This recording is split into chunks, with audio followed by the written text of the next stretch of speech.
नमस्कार, मी विशाल सातव. आपल्या सर्वांचं स्वागत. 29 सप्टेंबर म्हणजे वर्ल्ड हार्ट डे, जागतिक हृदय दिन हा ओळखला जातो, साजरा केला जातो.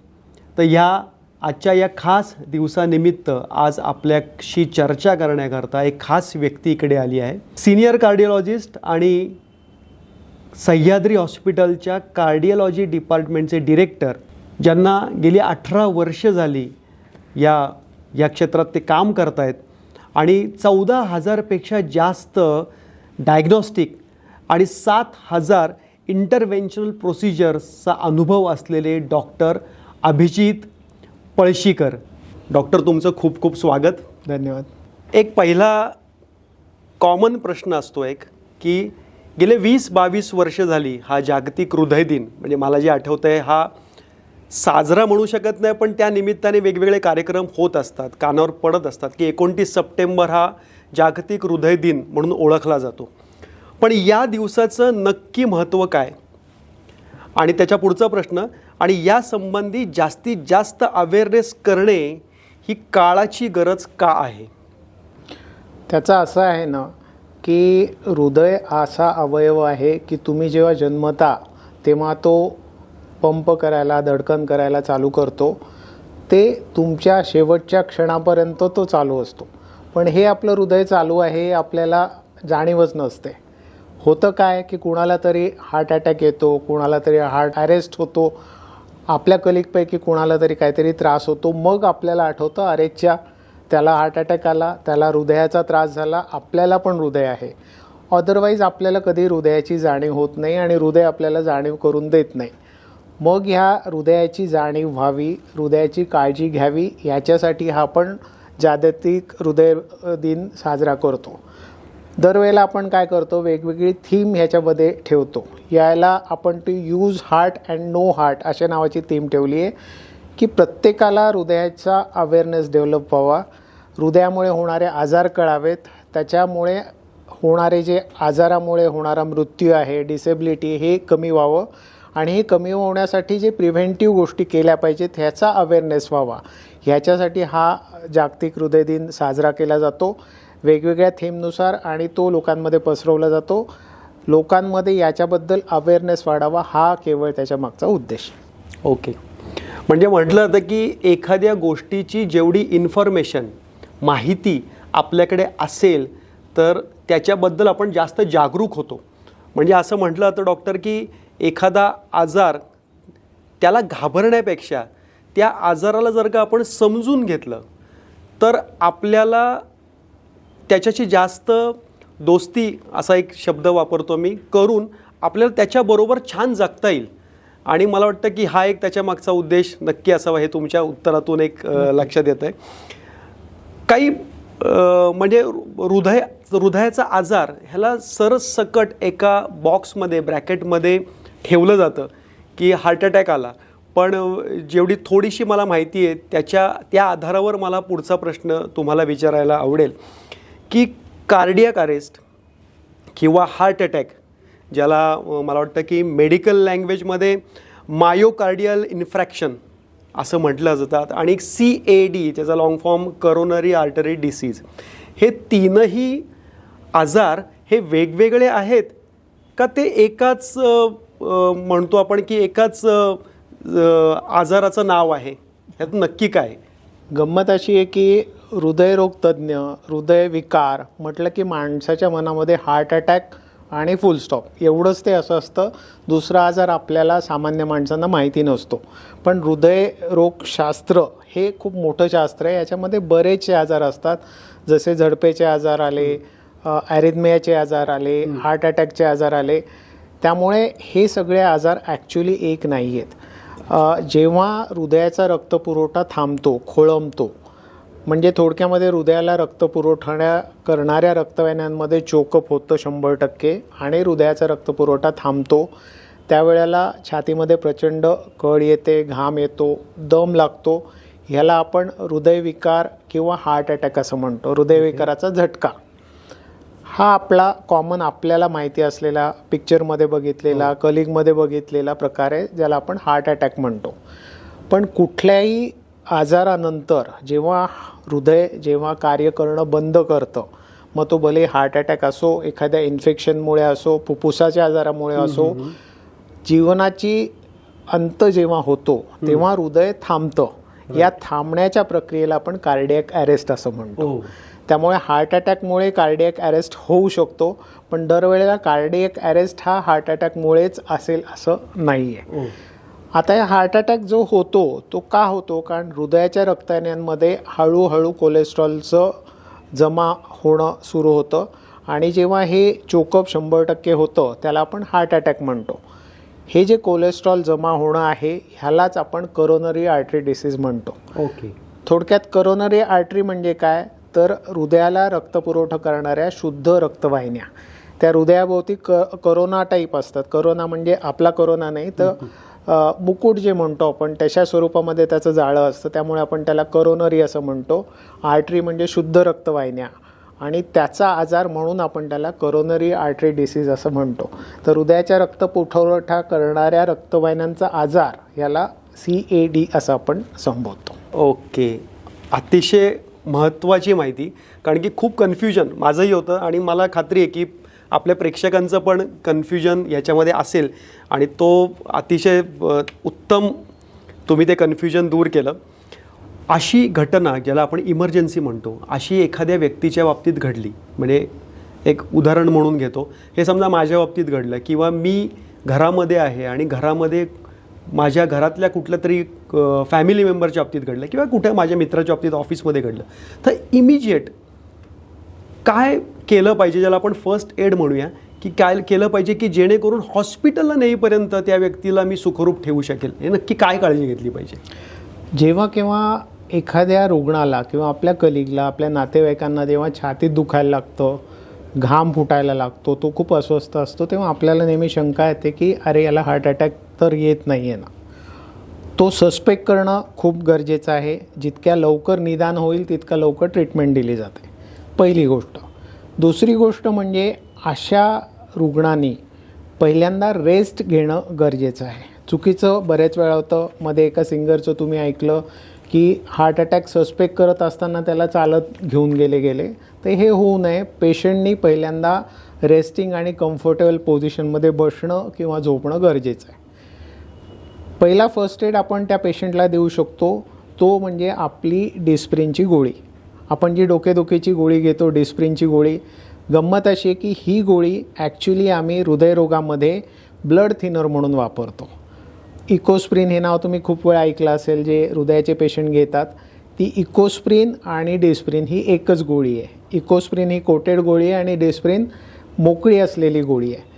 फर्स्ट एड तुम्ही काय देऊ शकता, तर डिस्प्रिनची अख्खी गोळी तोंडामध्ये घ्यायची, ती चावायची आणि मग गिळायची.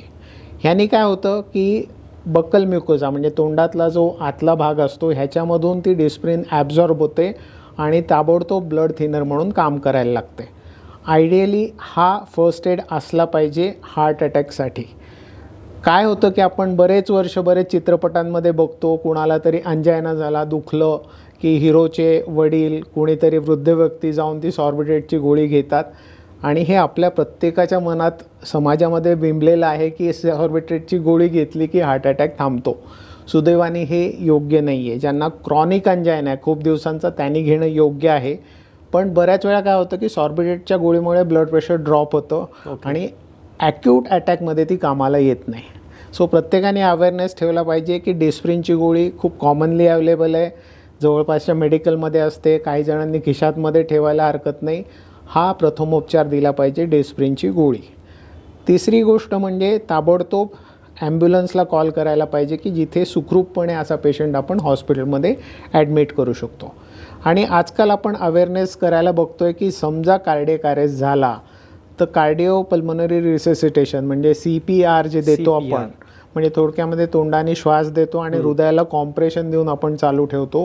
हे कोणीतरी ट्रेन असेल आणि हृदय आणि नाडी लागत नसेल तर हे चालू करायला हरकत नाही आहे. तर लवकरात लवकर तुम्ही मेडिकल फॅकल्टीला कॉन्टॅक्ट करा. तोपर्यंत पेशंटला आरामात बसवा किंवा झोपवा. डिस्प्रिनची गोळी अवेलेबल करून ती त्यांना द्या. हे तुम्ही नक्कीच करू शकता. म्हणजे CPR हा पण तितकाच महत्त्वाचा आहे. नक्कीच. आणि मला वाटतं त्या संदर्भातले अनेक व्हिडिओज आता सोशल मीडियावर उपलब्ध आहेत, त्याची माहिती अनेक ठिकाणी येत असते. त्यामुळे लोक CPR हे टेक्निक पण वापरून सुखरूप पेशंटला हॉस्पिटलपर्यंत नक्की पोहोचू शकतील. एक अजून एक शंका असते अनेक लोकांच्या मनामध्ये की हा जो आजार आहे हृदयविकार, ज्याला किंवा हृदयाचा आजार जो आपण म्हणतो, ह्याच्यात पुरुष आणि स्त्रिया म्हणजे मेल आणि फिमेल ह्याच्यामध्ये काही पर्सेंटेज असतं का? म्हणजे काय त्या संदर्भात काही माहिती असेल तर ती नक्कीच ऐकायला आवडेल आम्हाला. साधारणतः 25 वर्षापूर्वी आम्ही जेव्हा MDचं शिक्षण घेत होतो तेव्हा आम्हाला क्लासिकली असं शिकवलं जायचं की मासिक पाळी येणाऱ्या स्त्रिया म्हणजे मेन्स्ट्रुएटिंग फिमेल ज्यांना देवानी इस्ट्रोजन नावाच्या हॉर्मोननी वरदान दिलं त्यांना सहजासहजी हार्ट अटॅक येत नाही. आणि हे काही प्रमाणामध्ये खरं आहे. म्हणजे साधारणतः 80% पुरुष असतील तर 100पैकी 20% फक्त स्त्रिया असतात. आणि मासिक पाळी गेल्यानंतर स्त्रियांना हृदयविकार होण्याची शक्यता जास्ती असते. परंतु मागच्या एक दशकामध्ये असं लक्षात आलं आहे की मासिक पाळी येणाऱ्या स्त्रियांना पण हार्ट अटॅक येतो आहे. आणि प्रत्येक स्त्रीला छातीमध्ये दुखल्यानंतर तो हृदयाचा नाही असं आपण बघू नाही शकत. त्यांचा पण ECG करून मग आपल्याला नक्की करणं गरजेचं आहे की यांना हार्ट अटॅक तर नाही आहे ना. जनरल ठोकताळा असं म्हणू शकतो की खूप तरुण स्त्रियांना ज्यांना हार्ट अटॅक येण्याची शक्यता कमी आहे किंवा नाहीच्या बरोबर असते. परंतु कुठेतरी बॅक ऑफ द माइंड आपल्याला हे लक्षात ठेवणं गरजेचं आहे. अनुवंशिक, ज्याला आपण हेरिडिटरी म्हणतो, असे अनुवंशिक आजार असतात तर त्याच्यामध्ये हार्ट अटॅक येण्याची हिस्ट्री घरामध्ये आहे अशी अनेक लोक असतात. तर त्यांनी नक्की काय काळजी घेतली पाहिजे की जेणेकरून ते ह्याच्यापासून लांब राहू शकतील? कुणालाही हृदयविकार होण्याची शक्यता कशावरून आपण बांधतो तर या सगळ्या गोष्टींना आपण रिस्क फॅक्टर असं म्हणतो. रिस्क फॅक्टर म्हणजे धोका होण्याचं कारण. ह्याच्यामध्ये रिस्क फॅक्टरमध्ये काय असतं की ब्लड प्रेशर, डायबिटीस, स्मोकिंग करताय तुम्ही, ड्रिंक्स करताय, ओबेसिटी, फिजिकल ॲक्टिव्हिटी नाही करत आहात, टेन्शन भरपूर आहे, कोलेस्ट्रॉल कमी जास्ती आहे आणि अनुवंशिकता. म्हणजे थोडक्यामध्ये तुमच्या घरामध्ये, तुमच्या फॅमिलीमध्ये हृदयविकाराचा आजार असेल तुमच्या आईला, बाबांना, आजोबांना, काकांना, भावांना, तर तुम्हाला हृदयविकार होण्याची शक्यता जास्ती असते. त्यामुळे हा एक प्रामुख्याने रिस्क फॅक्टर आहे. तो दुर्दैवाने आपण टाळू शकत नाही. म्हणजे तुमच्या फॅमिलीमध्ये आजार आहे तो तुमचा रिस्क फॅक्टर आहे आणि तो राहणार आहे दुर्दैवाने. मग हा टाळता येत नसेल तर कमीत कमी आपण टाळणारे जे रिस्क फॅक्टर आहेत ते टाळणं गरजेचं आहे. जसं स्मोकिंग करत असाल तर ते थांबवायला हवं, अल्कोहोल कमी प्रमाणात किंवा मॉडरेशनमध्ये करायला हवं, एक्झरसाईज करायला हवी, डायबिटीस आणि ब्लड प्रेशर व्यवस्थित कंट्रोलमध्ये ठेवायला हवं. म्हणजे आपल्या हातामध्ये जे काही आहे ते आपण करायला हवं. जे हातामध्ये नाही आहे ते आपल्याला माहिती आहे म्हणून आपण त्या आहे हातामध्ये त्याची जास्ती काळजी घ्यायला हवी. Perfect sir. त्याच्याच अनुषंगाने पुढचा प्रश्न की जसं तुम्ही सांगितलं की ज्यांच्यामध्ये ही अनुवंशिकता आहे ह्या आजाराची, त्यांनी त्यांच्या लाईफस्टाईलमध्ये बदल केले, जीवनशैली नवी अंगीकारली, तर त्यांना ह्याच्यापासून हा धोका टाळू शकतो. त्याच्याबरोबर तुम्ही हेही सांगितलं की त्यांनी चेकअप्स केले पाहिजेत किंवा हे कंट्रोलमध्ये ठेवलं पाहिजे, शुगर असेल, ब्लड प्रेशर असेल. तर ह्याच्या संदर्भात म्हणजे आपण 2 गोष्टी म्हणू शकतो. एक लाईफस्टाईल आणि दुसरं तुम्ही वरचेवर वेळोवेळी वेगवेगळे चेकअप्स करून घेणे. त्या दृष्टीने माझा पुढचा प्रश्न आहे की आजकाल आपण पाहतो की तरुण वयात हार्ट अटॅक येण्याची एक ट्रेंड थोडक्यात म्हणूया आपण दिसतो की खूप तरुण मुलांना वयाच्या 20शीमध्येच आहे, 30शीमध्ये आहे, 40शीमध्ये तर आता कॉमन होत चालले हार्ट अटॅक येतात. तर यांनी आयुष्याच्या म्हणजे वयाच्या वेगवेगळ्या टप्प्यांमध्ये वेगवेगळ्या टेस्ट करून घेतल्या पाहिजेत का as a preventive health checkup की जेणेकरून हे टाळू शकतील? आपण असं म्हणतो की 40शी नंतर हृदयविकार, डायबिटीस हे लाईफस्टाईल डिसीजेस बळावण्याची शक्यता जास्ती आहे. त्याच्यामुळे न चुकता 40शी जेव्हा तुम्ही गाठता त्यावेळेला हृदयाच्या, डायबिटीसच्या, कोलेस्ट्रॉलच्या या तपासण्या करणं नक्कीच गरजेचं आहे. परंतु 40शी हा काय पक्का उंबरठा नाही आहे. आजकाल तरुण वयामध्ये अटॅकचं प्रमाण खूप वाढत चाललेलं आहे. त्याच्यामुळे तुम्हाला बाकीचे रिस्क फॅक्टर असतील, जसं तुमची जाडी जास्ती असेल एक्झरसाईज तुम्ही करत नसाल, स्मोकिंग असेल, अल्कोहोल असेल किंवा अनुवंशिकता असेल, तर तुम्हाला हे जे स्क्रीनिंग आहे, प्रिव्हेंटिव्ह चेकअप आहे, आधीच्या डिकेडमध्ये म्हणजे इवन 30मध्ये 20मध्ये पण करायला पाहिजे. तर थोडक्यामध्ये रुग्णाचा प्रोफाईल कसा आहे, त्यांचं बाकीचे घटक कसे आहेत हे बघून कुठल्या वयामध्ये हे चेकअप केले पाहिजेत हे ठरवलं गेलं पाहिजे. फॅमिलीमध्ये एखाद्याला आजार सापडला हृदयाचा तर बाकीच्यांनी चेकअप केला पाहिजे. त्यामुळे असा फिक्स ताळ न ठेवता कुठल्या वेळेमध्ये करायचं हे डॉक्टरांना ठरवू द्या, मेडिकल सल्ला घ्या, पण 40शी मात्र नक्कीच. आणि हे प्रिव्हेंटिव्ह चेकअप ठराविक फ्रिक्वेन्सीने करायला पाहिजे, म्हणजे हृदयविकार होण्याच्या अगोदर आपल्याला तो कळायला पाहिजे. म्हणजे स्पेसिफिक आपण असं म्हणू शकू का की ECG केला पाहिजे वर्षातून एकदा, की 2D इको केला पाहिजे, म्हणजे हे हृदयाच्या संदर्भातल्याच फक्त टेस्ट ॲज अ प्रिव्हेंशन कुठल्या करू शकतो? स्ट्रेस टेस्ट ही जी तपासणी ज्याच्यामध्ये आपण ECG लावून बेल्टवरती पेशंटला चालवतो, म्हणजे थोडक्यात काय करतो की पेशंटला श्रम करायला लावतो आणि त्यावेळेला हृदयाला रक्तपुरवठा पुरतो आहे की नाही हे इनडायरेक्टली आपण बघतो. म्हणजे थोडक्यात स्ट्रेस टेस्ट ही तपासणी हृदयाच्या रक्तपुरवठ्याची तपासणी आहे आणि मी रेकमेंड करतो की 40शी नंतर प्रत्येक वर्षी रुग्णांनी किंवा नॉर्मल माणसांनी पण ती वर्षातनं एकदा केली पाहिजे. मी गमतीने बऱ्याच वेळा असं सांगतो की तुमचा वाढदिवस असतो त्या दिवशी सकाळी तुम्ही डॉक्टरकडे जा, रक्ताच्या तपासण्या त्याच्यामध्ये शुगर, कोलेस्ट्रॉल आणि kidney function, haemoglobin routine test केल्या पाहिजेत, स्ट्रेस टेस्ट केली पाहिजे. स्ट्रेस टेस्ट नॉर्मल असेल तर तुम्ही संध्याकाळी पार्टी करू शकता, नसेल तर तुम्ही डॉक्टरकडे जाऊ शकता. एक कुठला तरी ठोक टाळा की या दिवशी आपण तपासणी. काय होतं आपल्या दैनंदिन जीवनामध्ये आपण धावपळीमध्ये या तपासण्या विसरून जातो. त्यामुळे एक खूणगाठ बांधली की बाबा माझ्या वाढदिवसाला मला तपासण्या करायच्यात किंवा माझ्या लग्नाच्या वाढदिवसाला करायच्या, तर ते आपल्या लक्षात राहतं आणि आपण ते करू शकतो. हो, तुम्ही सांगितलं ते अगदी योग्य सांगितलं. माझ्या माहितीतले काही माझे मित्रमैत्रिणी आहेत, नवरा बायको दोघंही त्यांची ॲनिव्हर्सरी ज्या महिन्यात असते त्या महिन्यात दोघांचा चेकअप करून घेतात. असं आता हा एक ट्रेंड सध्या पाहायला मिळतो आहे. अनेक मध्यम वयात आलेले स्त्री किंवा पुरुष असतील 40शीच्या पुढचे, जे आता करिअरमध्ये कुठेतरी सेटल झालेले आहेत आणि अनेक इव्हेंट्स शहरांमध्ये व्हायला लागले, ज्याला आपण मॅरेथॉन म्हणजे रनिंग इव्हेंट म्हणूया, सायक्लॉथॉन असतात, सायकलिंगचे इव्हेंट असतात, अनेक हिमालय ट्रेकिंगला जातात, सह्याद्रीमध्ये जातात. एवढं का करतायत? तर जीवनशैलीमध्ये बदल व्हावा म्हणून, मला माझ्या फिटनेस लेवल वाढाव्यात म्हणून. पण त्या ठिकाणी आजकाल असं दिसतंय की एखादा मॅरेथॉनचा रनचा इव्हेंट असतो आणि तो रनर पळता पळता कोलॅप्स्ड होतो आणि त्याला असं दिसतं की त्याला हार्ट अटॅक आला आहे. सेम सायकलिंगमध्ये होतं, ट्रेकिंगमध्ये पण होतं. म्हणजे जीवनशैली बदलली आहे तरी देखील अशा घटना घडत आहेत. ह्याला नक्की काय कारण असेल? आपण या दृष्टीने बघूयात की हे जे इव्हेंट आहेत, सायकलिंग असो, ट्रेकिंग असो, ह्याला आपण इंग्लिशमध्ये अनअकस्टम्ड एक्झरसाइज म्हणतो, म्हणजे या व्यायामाची तुम्हाला सवय नाही. हो. त्याच्यामुळे असा जेव्हा प्रसंग घडतो त्याच्यामागे 2 कारणं असतात. पहिलं कारण म्हणजे पेशंटला किंवा माणसाला त्या प्रकारच्या व्यायामाची सवय नसते. म्हणजे तुम्ही मॅरेथॉनला जातात पण कधी चाललाच नाही आहात, कधी पळालाच नाही आहात, तुमचे मित्र कुटुंब मॅरेथॉनला चालले म्हणून तुम्ही जाता आणि मग तिथे तुम्ही पडता. हे होतं की कस्टम एक्झरसाइज, म्हणजे तुम्ही हळूहळू व्यायामाला सुरुवात करणं, हळूहळू व्यायाम वाढवं, मग तुम्ही अशा इव्हेंटमध्ये भाग घेणं योग्य आहे. हे न करता तुम्ही करणं योग्य नाही. चूक अशी होते की कुठलाही मोठा व्यायाम करताना, कष्टाचा व्यायाम करताना सुरुवातीला आपण त्याला म्हणतो वॉर्मअप, म्हणजे सुरुवातीला काही व्यायाम करून शरीराला सवय करणं गरजेचं असतं, म्हणजे शरीर त्या स्थितीमध्ये येतं. आणि हा व्यायाम संपल्यानंतर कूल डाऊन म्हणजे शांत होणं, म्हणजे थोडक्यात हळूहळू एक्झरसाइज कमी करत मग थांबवणं हे अत्यंत महत्त्वाचं आहे. आणि ट्रेनिंग नसलेल्या लोकांना हे कळत नाही, त्याच्यामुळे एकदम खूप जास्ती व्यायाम केला जातो आणि मग असा इव्हेंट होतो. हा एक भाग झाला.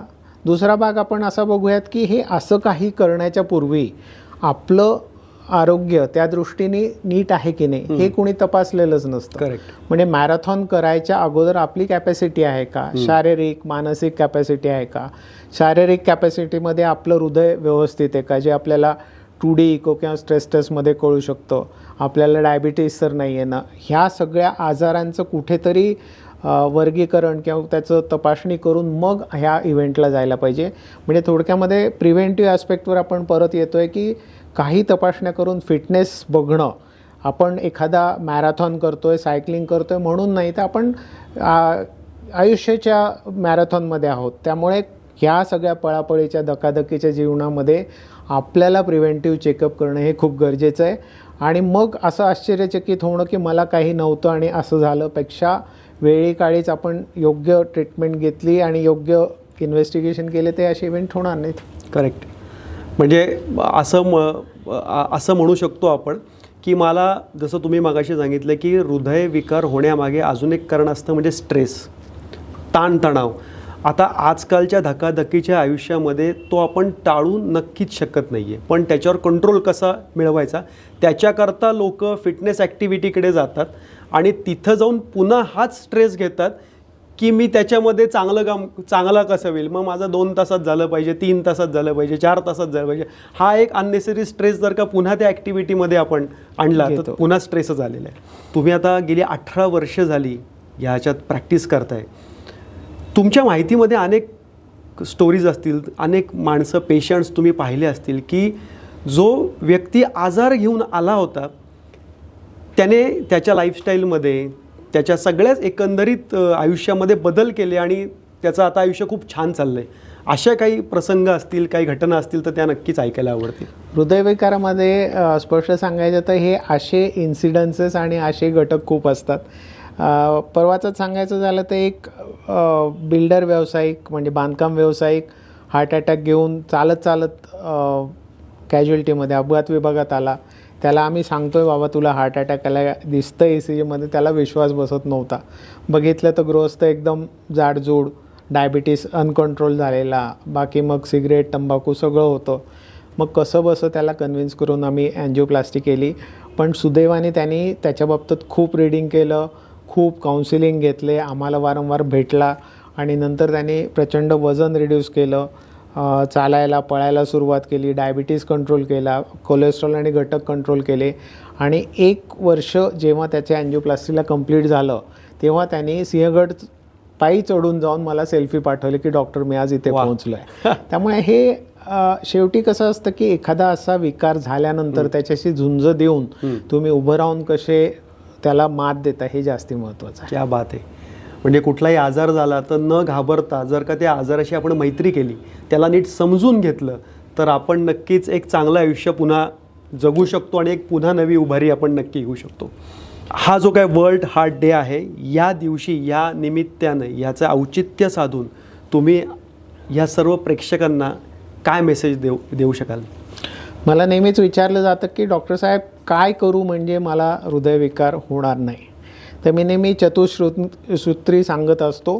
4 एलिमेंट जे आपण पाळायला पाहिजेत. पहिली गोष्ट म्हणजे रोजची 40 मिनिटची एरोबिक ॲक्टिव्हिटी, म्हणजे चालणं, धावणं, सायकलिंग, बॅडमिंटन, स्विमिंग, ह्याला आपण एरोबिक म्हणतो किंवा कार्डिओ म्हणतो जिममध्ये. 40 मिनिट प्रत्येकाने करणं गरजेचं आहे. परंतु तुम्ही जे घरात चालता, कामात चालता, हा व्यायाम नाही. वेगळा वेळ काढून 40 मिनिट व्यायाम करणं गरजेचं आहे. सिंपल चालायला जाणं सगळ्यात सोपं आहे. ॲटलिस्ट 40 मिनिटचं वॉक. दुसरी गोष्ट म्हणजे खाण्यामध्ये लक्ष देणं. खाण्यामध्ये जंक फूड म्हणतो आपण, ज्याला आपण म्हणतो की तेला तुपाचं प्रमाण, तळलेले पदार्थ, बेकरीचे पदार्थ हे आपण कमी करायला हवेत. सगळ्यात जेवण सांगू ना तर घरचं जेवण सगळ्यात छान असतं. त्यातल्या त्यात तेला तुपाचं प्रमाण कमी ठेवा आणि जंक फूडचं प्रमाण जे आपण वेस्टर्न लाईफस्टाईलने खूप करतो हे कमी करायला हवं. हे एक मोठं कारण आहे आपली खाण्याच्या चुकीच्या पद्धती ज्या आपण नीट करायला हवेत. तिसरी गोष्ट म्हणजे आपण तंबाखू सिगरेटला अजिबात हात लावायला नको. तंबाखू सिगरेट याच्यामध्ये निकोटीन नावाचा पदार्थ असतो आणि हा पदार्थ हृदयाची रक्तवाहिनी आकुंचन पावतो. त्यामुळे हार्ट अटॅक येण्याचं प्रमाण तरुण वयामध्ये खूप जास्ती वाढलं आहे. त्यामुळे सिगरेट तंबाखूपासून स्पेशली तरुण वर्गाने लांब राहणं गरजेचं आहे. आणि चौथी महत्त्वाची गोष्ट म्हणजे 5 ते 10 मिनटाची ध्यानधारणा म्हणजे मेडिटेशन आपण म्हणतो. भले इथे रामदेव बाबा, रविशंकर, अनुलोम विलोम असो किंवा तुमच्या मोबाईलमध्ये कितीतरी गायडेड मेडिटेशनचे ॲप असतात. हे एक 10 मिनिट केलं ना आपलं डोकं शांत होतं, हृदय शांत होतं आणि हृदयाला अननेसेसरी धक्के आणि त्रास होत नाही. या फक्त 4 गोष्टी केल्यानंतर आपण कितीतरी प्रमाणामध्ये हार्ट अटॅकचं प्रमाण कमी करू शकतो. एक शेवटचा प्रश्न न राहता विचारतो, आणि हा अनुभव तुम्हाला खूप येत असेल की आजकाल डॉक्टर गुगल, म्हणजे गुगलवर इन्फॉर्मेशन मिळते, गुगलवर नॉलेज नाही मिळत, ज्ञान मिळत नाही. पण आपल्याला अनेक लोक ही अशी अर्धी इन्फॉर्मेशन जी घेऊन येतात, तर त्यांना तुम्ही कसं टॅकल करता? नाही, आपण ना गुगलला निगेटिव्हपेक्षा आपण पॉझिटिव्हली बघूयात की ज्ञानाची स्रोत त्याच्यामध्ये आहे, इन्फॉर्मेशनचा स्रोत आहे. त्याच्यामुळे जो अवेअरनेस निर्माण होतो आहे, म्हणजे छाती दुखल्यानंतर गुगल केल्यानंतर जेव्हा हार्टचं नाव पुढे येतं, ॲटलिस्ट त्याच्यामुळे अवेअरनेस आला आहे की लोकांना वाटतं की हार्ट अटॅक आला आहे का, आणि ते तपासणीला येत आहेत. आता अर्थात प्रत्येक क्षेत्रामध्ये असतं की अतिरेक केल्यानंतर त्रास होतो. तसं तो रुग्ण समजा सगळंच गुगल करून स्वतःच्या माहितीने ट्रीटमेंट घेत असेल तर योग्य नाही आहे. पण अवेअरनेसच्या बाबतीमध्ये नक्कीच गुगल आपल्याला हेल्प करतं आहे. जनसामान्यामध्ये चेस्ट पेन झालं, डाव्या हातात दुखलं, घाम आला, की जे हार्ट अटॅक ॲटलिस्ट मेंदूमध्ये आयडियावरती क्लिक करते तो गुगल आहे. तर गुगलला आपण पॉझिटिव्हली घेऊयात. सिम्पटम्स ओळखण्याकरता नक्की आहे, नक्कीच. पण ट्रीटमेंट घेण्याकरता डॉक्टरांकडे जायचं पाहिजे. मित्रांनो, हृदयविकार किंवा हृदयविकार होऊ नये म्हणून नक्की काय काळजी घेतली पाहिजे, या सर्वांची सखोल आणि अतिशय सोप्या आणि साध्या भाषेत आपल्या प्रश्नांची उत्तरं दिली. आणि मला खात्री आहे की आपल्याला ह्या आजच्या एपिसोडमध्ये जी काही माहिती मिळाली त्याचा उपयोग आपण आपल्या आयुष्यात नक्की करून घेऊ. धन्यवाद डॉक्टर. धन्यवाद.